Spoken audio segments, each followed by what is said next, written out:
नमस्कार. मी परमदास जाधव.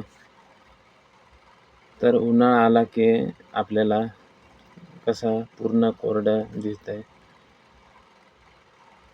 रान हिरवंगार नसतंय. ओढ्याला म्हणजे झऱ्यांना पाणी नसतंय. तर असं आपल्याला वातावरण हे उन्हाळ्यात आपल्याला जंगलात किंवा सगळीकडे पाहायला मिळतंय. तर हिरवळ वगैरे काही वातावरण नसतंय. तर त्याच्यातच काही फुलेही किंवा झाडांना फुले फुलतात. तर त्याच्यातच पळस ही फुललेली असते. उन्हाळ्यामध्ये मे महिन्यामध्ये फुलते ती. सॉरी, मार्च महिन्यामध्ये फुलते. तर पळस ही का फुलते? जेव्हा पळसाला फुलेही येतात तेव्हा ती पळस ही फुलून आणि एकदम सुंदर अशी दिसते. कारण त्याच्यावर फुले ही लाल लाल एकदम मस्त दिसतात आपल्याला. तर पळस ही एक पानझडी प्रकारचं झाड आहे. उन्हाळ्यात सुरुवातीला पळस आपली जी पानं आहेत ती पूर्ण गाळून टाकते.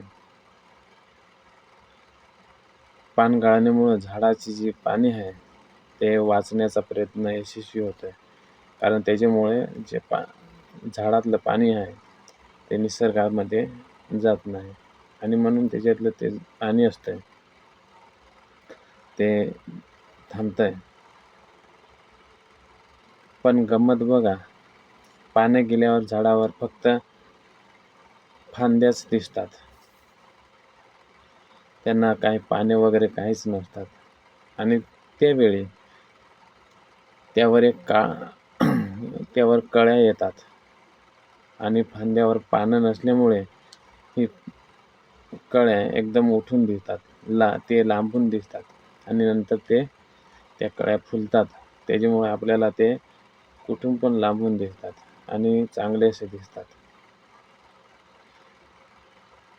तर हे जे पळस आहे त्याचे जे उन्हाळ्यात काही फुलण्याचे शास्त्रीय कारण आहे. तर पळसाला उन्हाळ्यात फुल येण्यामागचं मुख्य कारण म्हणजे वंशवृद्धी. उन्हाळ्यात जेव्हा अन्नाची आणि पाण्याची कमतरता असते तेव्हा पक्षी आणि कीटक अन्नाच्या शोधात जातात. पळसाच्या फुलामध्ये भरपूर मध असतंय आणि फांद्यावर पानं नसल्यामुळे पक्ष्यांना ही भगवी फुलं लांबून दिसतात.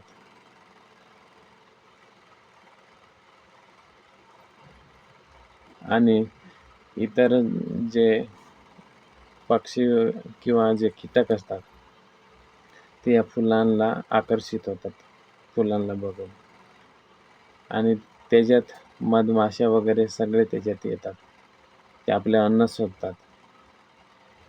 तर पानं नसल्यामुळे झाडांच्या फांद्यांना आणि कळ्यांना थेट सूर्यप्रकाश मिळतो. हा सूर्यप्रकाश फुलांच्या विकासासाठी आणि त्यातील मधांच्या निर्मितीसाठी अत्यंत आवश्यक आहे. आणि उन्हाळ्यात जेव्हा पाण्याचे दुर्मिळ असते तेव्हा पळस आपली फुलं फुलवून अनेक पक्षी आणि प्राण्यांची भूक भागवतात. जेव्हा पळस हा फुलत असतोय त्यावेळेस त्याच्यावर पक्षी येतात, कीटक येतात, काही जे लहान लहान खारी वगैरे ते येतात. ते आपले अन्न शोधण्यासाठी त्याच्यावर भरपूर असे पक्षी वगैरे राहतात त्याच्यावर. तेव्हा पळसाची फुलं ही निसर्गातील एक प्रकारची वॉटर बॅग आहे, जी कडक उन्हाळ्यात वन्यजीवांना जगवते आणि पक्षी वगैरे ते त्याच्यावरच हे लांबून बघतात आणि त्याच्यावर जातात पळसावर बसायला आणि ते आपले अन्न त्याच्यात शोधते फुलांमध्ये.